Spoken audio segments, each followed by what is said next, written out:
बिस्मिल्लाहिर्रहमानिर्रहीम अस्सलाम वालेकुम। मैं हूं एडवोकेट मोहम्मद इशफाक और आप देख रहे हैं मेरा यूट्यूब चैनल।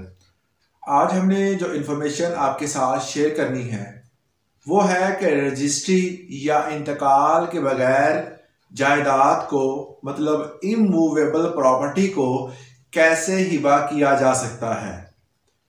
और दूसरा पॉइंट ये डिस्कस करना है कि ज़बानी हिबा क्या होता है। तीसरे नंबर पर जो चीज डिस्कस करनी है वो है कि ज़बानी हिबा करने का सही तरीकाकार क्या होता है। और इस हवाले से नंबर 4 पे जो हमने डिस्कस करना है कि सुप्रीम कोर्ट की 3 रुकनी बेंच ने एक फैसला किया है वो हिबे के हवाले से, उसको भी हम आज की वीडियो में डिस्कस करेंगे। आमतौर पर जब भी कोई बंदा प्रॉपर्टी लेता है तो प्रॉपर्टी का सबसे पहले जो काम करता है वो अपने नाम पर उसकी रजिस्ट्रेशन करवाता है, जिसको उर्फ आम में हम रजिस्ट्री कहते हैं। रजिस्ट्री करवाने का प्रोसेस काफ़ी तवील होता है, इसमें बहुत सारे अखराजात आते हैं, पैसे लगते हैं, जिसमें आप स्टैम्प पेपर ड्यूटी पे करते हैं और भी बहुत सारे टैक्सेस होते हैं जो आपने अदा करने होते हैं। मगर उसके बाद यहाँ इंतकाल करवाया जाता है पटवारी के पास जाकर या अराजी सेंटर में जाकर, तो ये तो वो प्रोसेस होता है जिसमें आपकी जो जायदाद होती है वो रजिस्टर्ड हो जाती है एक फर्द वाहिद के नाम पर। और इस प्रोसेस में काफ़ी खर्चा आता है। अक्सर औकात लोग इन खर्चों से बचने के लिए ज़ुबानी हिबे का सहारा लेते हैं।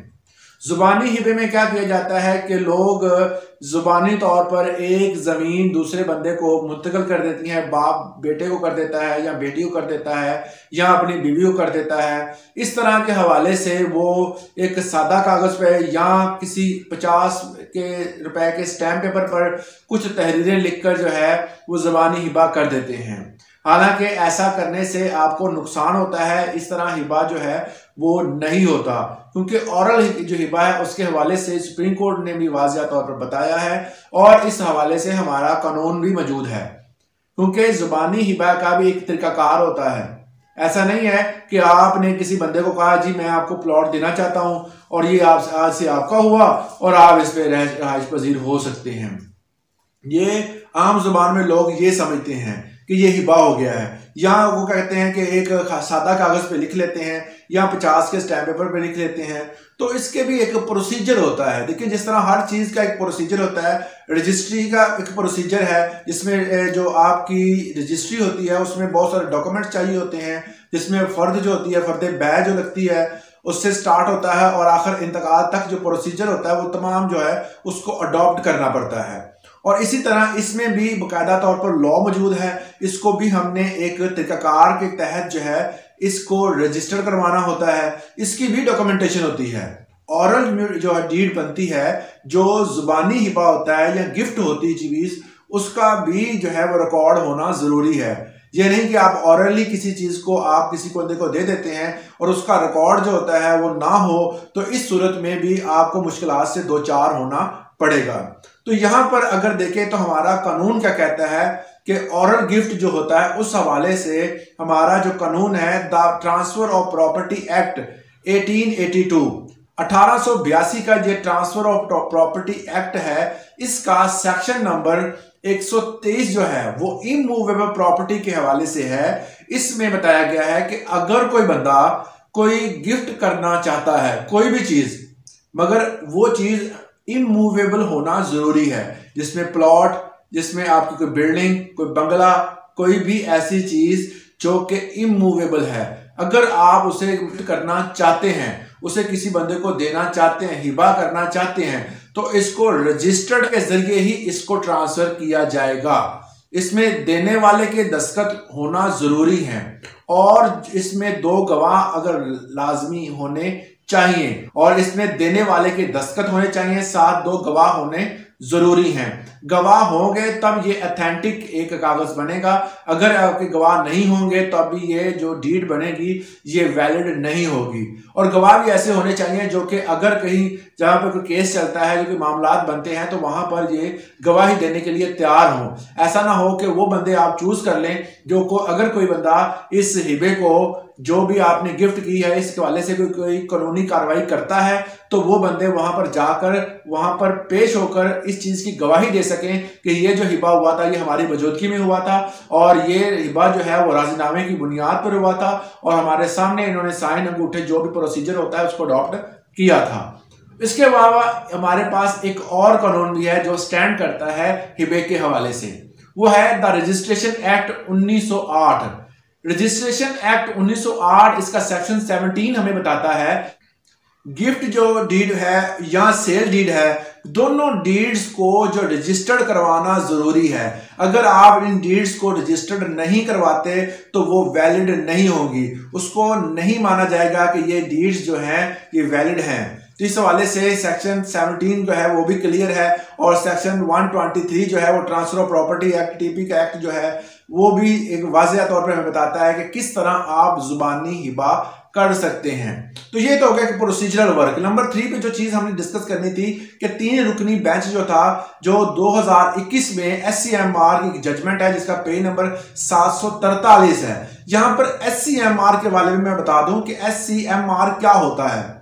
एस से मतलब है कि सुप्रीम, सी से कोर्ट और एम से मतलब है मंथली, आर से रिव्यू। मतलब यह है कि SCMR एक ऐसा रिव्यू होता है जो पर मंथ जो होता है वो शाया किया जाता है, जिसमें पूरे महीने के जो भी फैसले सुप्रीम कोर्ट के होते हैं उनको महफूज कर लिया जाता है।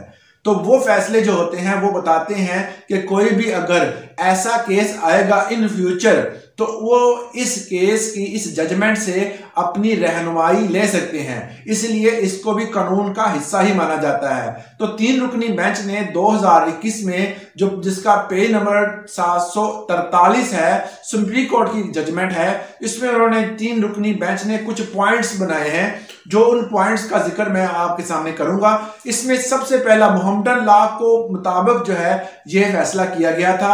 इसमें बताया गया था कि अगर कोई बंदा किसी दूसरे फर्द को कोई चीज गिफ्ट करता है, कोई प्रॉपर्टी गिफ्ट करता है, कोई इमूवेबल चीज गिफ्ट करता है, कोई मकान, कोई भी अपार्टमेंट वगैरह गिफ्ट करता है, तो उसके लिए ये 3 चीजें होना जरूरी हैं। पहली चीज जो होती है, अगर ये तीनों चीजें नहीं होंगी तो वो जो आपकी गिफ्ट डीड होगी वो कंप्लीट नहीं होगी। तो इस हवाले से ये एक फॉर्मेट बताया गया है कि जिसमें नंबर 1 पे चीज आती है कंडीशंस हैं। अगर इन कंडीशंस को कोई बंदा पूरा नहीं करता तो उनकी जो डीड होगी, जो जुबानी हिबा होगा, वो कंप्लीट तौर पर वैलिड नहीं होगा। तो इसमें नंबर 1 पे आती है कि पहले देने वाला जो है वो पेशकश करेगा, मतलब जो है वो अपनी जो जिस बंदे को गिफ्ट देना है उसको पेशकश करेगा, चाहे वो बेटा बाप को कर रहा हो, बाप बेटे को कर रहा हो, या बीवी को कर रहा हो, या किसी भी बंदे को वो गिफ्ट कर रहा है कोई प्रॉपर्टी। तो सबसे पहले उसको जो स्टेटमेंट देनी है, सबसे पहले जो बात करनी है वो है कि उस बंदे को सबसे पहले ये कहे कि मैं आपको ये फलां चीज देना चाहता हूं। जब उसने वो चीज उसके बारे में मालूमात दे दी, नंबर 2 पे जो बंदा लेने वाला है वो एक्सेप्टेंस भी शो करेगा।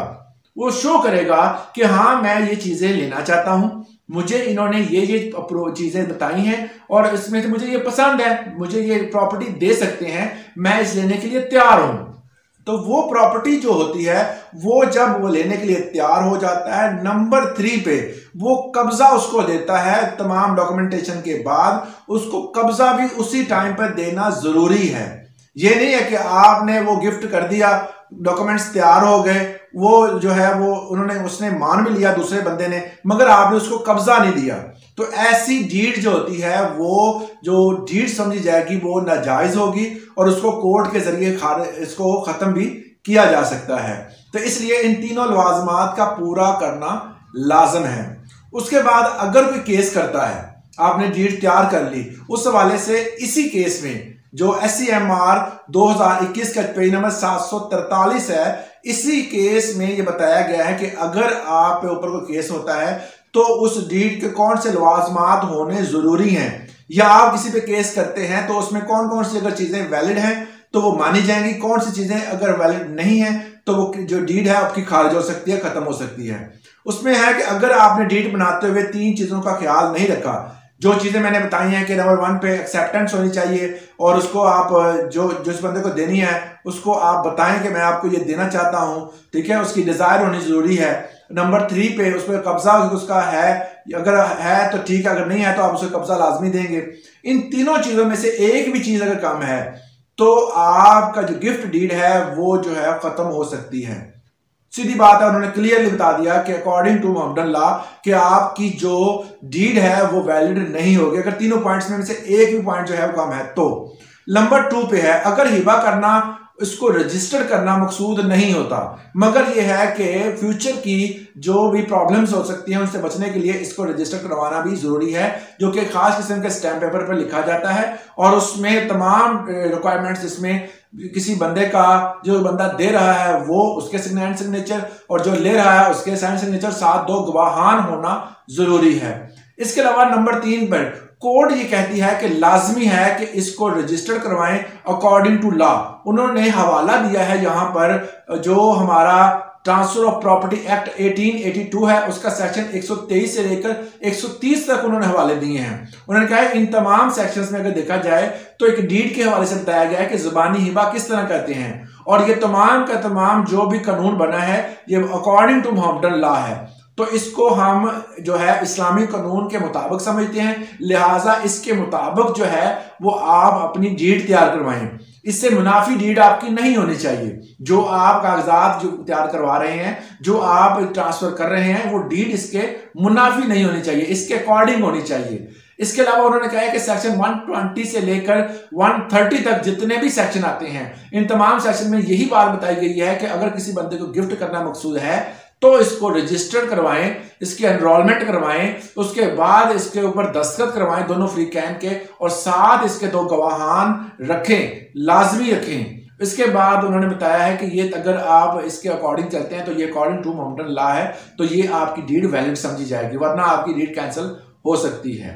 तो ये चौथा पॉइंट जो हमारा था, जो हमने लास्ट में ऐड करना है कि डीड करनी कैसे चाहिए, इसका तरीकाकार क्या है, इसका प्रोसीजर क्या है। आपने जब भी हिबा करनी होगी चीज तो सबसे पहले जब आप किसी बंदे को अप्रूवल देंगे, आप बताएंगे कि जनाब मैं आपको ये हिबा करना चाहता हूं, तब और उसके बाद का टाइम लाजमी आपने लिखना है। जब आप हिबा कर रहे हैं, टाइम, जगह, जिस जगह पे कर रहे हैं, जो गवाहान आपके पास मौजूद हैं और जिस प्रॉपर्टी को वो कर रहे हैं उसका कब्जा और उसके तमाम जो भी डॉक्यूमेंट्स हैं, हर चीज, और आपने जो कबूल किया है उससे वाले से कि मैं जी एक्सेप्ट करता हूं, इसके अलावा से मैं जो मुकम्मल तौर पर इसका कब्जा लेता हूं, जो भी टाइम होगा, जो वक्त होगा, जो गवाहान होंगे, हर चीज को जब आप देखभाल कर उसको हिबे को लिखेंगे और उसको रजिस्टर करवाएंगे तो इस तरह जो प्रॉपर्टी होगी वो आपके नाम पर हो जाएगी और इसको बाद में कोई कैंसिल नहीं करवा सकता। तो इन चीजों का ख्याल रखें। जब आप कभी भी किसी दूसरे बंदे को हिबा कर रहे हैं तो इस कानून के तहत और इस तमाम चीजों के तहत ही आप कोई प्रॉपर्टी हिबा कर सकते हैं, तो फिर ही हिबा वैलिड होगा, वरना हिबा कैंसिल हो जाएगा।